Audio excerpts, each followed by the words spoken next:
महर्षि दधीची। दधीची वैदिक ऋषि थे। उनके पिता एक महान ऋषि अथर्वाजी थे और माता का नाम शांति था। वे ब्राह्मण कुल के थे। उन्होंने अपना संपूर्ण जीवन शिव की भक्ति में व्यतीत किया था। दधीची प्राचीन काल के परम तपस्वी और ख्याति प्राप्त महर्षि थे। उनकी पत्नी का नाम गबस्तिनी था। महर्षि दधीची वेदशास्त्रों आदि के पूर्ण ज्ञाता और स्वभाव के बड़े ही दयालु थे। अहंकार तो उन्हें छू तक नहीं पाया था। वे सदा दूसरों का हित करना अपना परम धर्म समझते थे। उनके व्यवहार से उस वन के पशु पक्षी तक संतुष्ट थे। जहाँ वे रहते थे गंगा के तट पर ही उनका आश्रम था। जो भी अतिथि महर्षि दधीची के आश्रम पर आता, स्वयं महर्षि तथा उनकी पत्नी अतिथि की पूर्ण श्रद्धा भाव से सेवा करते थे। यूँ तो भारतीय इतिहास में कई दानी हुए हैं, किंतु मानव कल्याण के लिए अपनी अस्थियों का दान करने वाले मात्र महर्षि दधीची ही थे।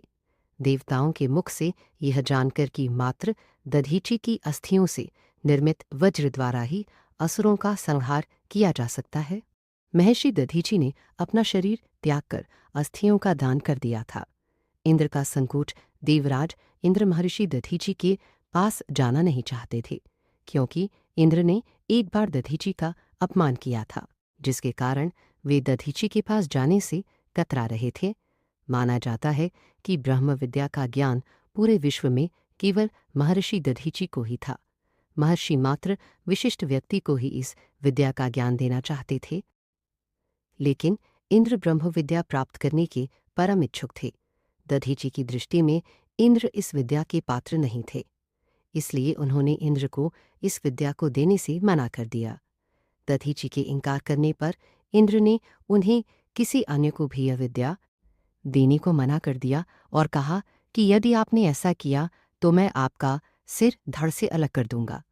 महर्षि ने कहा कि यदि उन्हें कोई योग्य व्यक्ति मिलेगा तो वे अवश्य ही ब्रह्म विद्या उसे प्रदान करेंगे।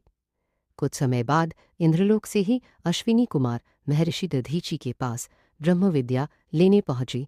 दधीची को अश्विनी कुमार ब्रह्म विद्या पाने के योग्य लगे। उन्होंने अश्विनी कुमारों को इंद्र द्वारा कही गई बातें बताईं। तब अश्विनी कुमारों ने महर्षि दधीची के अश्व का सिर लगाकर ब्रह्म विद्या प्राप्त कर ली। इंद्र को बंथा ततर के रिंग सेन है।